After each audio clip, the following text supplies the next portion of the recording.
Welcome back to Mackie Tech, everyone, your home away from home for IT solutions. Today, we're going to be looking at more efficient ways to access your server files from your computers. And specifically, we're going to be using the Synology Diskstation, which is a NAS, a network attached storage device that you hook up to your network. And it acts as a sort of a virtual hard drive that you can use to store all of your important documents and photos. So we're going to be looking at ways to more effectively connect to that on the Windows machine and on the Mac. So that's coming up right now.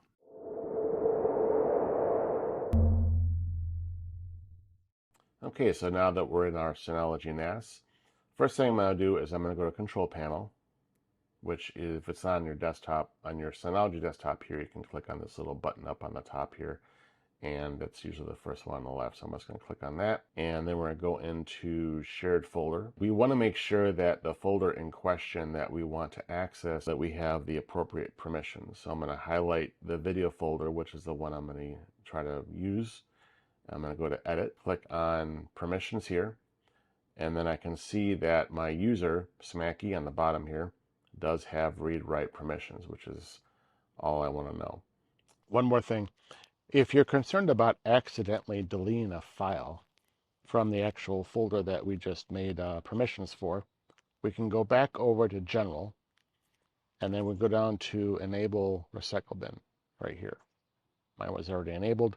Make sure that's checked off. If I go into File Station and I go to Video, there's a little recycle bin right there. So I can, anything that you delete will go into that recycle bin, and then you can recover it if you need to. Okay, now that we've confirmed that, we're going to go under Control Panel again, and we're going to go to File Services. First thing is SMB, which is Server Message Block, and we want to make sure that that is enabled. And we also want to enable WS Discovery, and that will enable us to add the folder as either a map drive or under Windows Network Services. So we want to make sure that that's enabled. And if we want to use FTP as a protocol, we have to go to the FTP tab and make sure that that's enabled. And we don't need to worry about AFP. That's actually Apple filing protocol. So that's no longer being used. That's no longer being supported by Apple. And Synology will be removing support for that, I think, shortly. Also, when we're in Windows and Mac trying to access this folder, this is the format we would use. You can type in the name in terms of the name you set up, or you can type in the IP address. Now, if we're on Windows, first we want to make sure that we have our File Explorer window open, as we do here. And we're going to go over to this PC. We don't want to be on the network, but on this PC here, and then go up to Computer.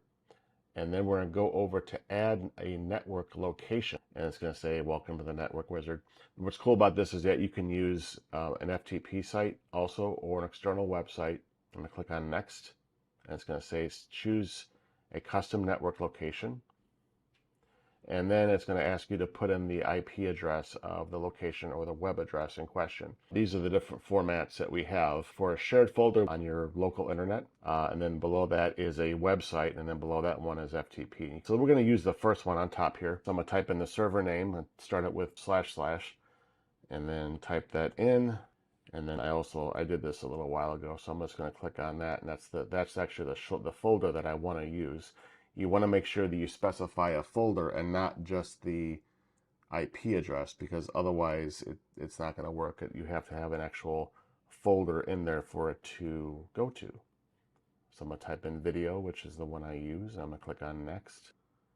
And then I can have a name for it. I'm just going to leave it as is, but you can name it whatever you want. And it says completing the add network location wizard. And then click on Finish, and there it is. Now, it did not ask for my network credentials, and that's because I just did this like a second ago. So, but it will prompt you for your username and password to get into the specific folder. So you need to have permissions in order to do that. And I can do whatever I want within this folder. I can add folders. I can delete folders, assuming I have those types of credentials on my account. And that's how you do it in Windows.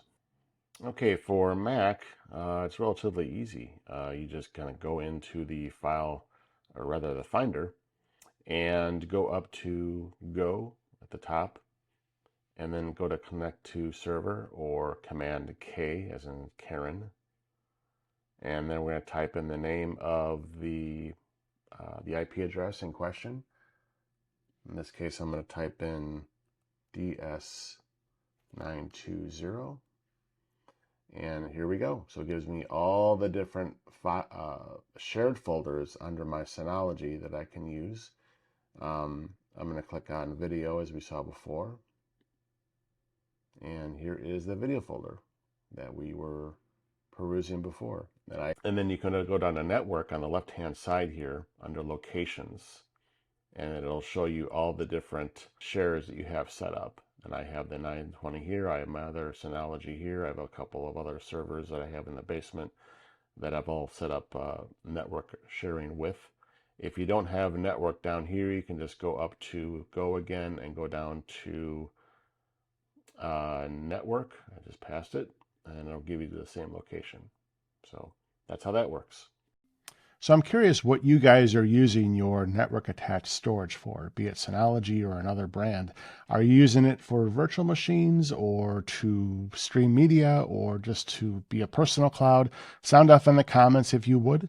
If you found this video useful, please give it a like and subscribe to Mackey Tech. If you happen to have a home office or small business project that you need help with, please go to mackeytech.org and click on the Hire Us button to schedule your free consultation. Thanks again for watching, and we will see you next week.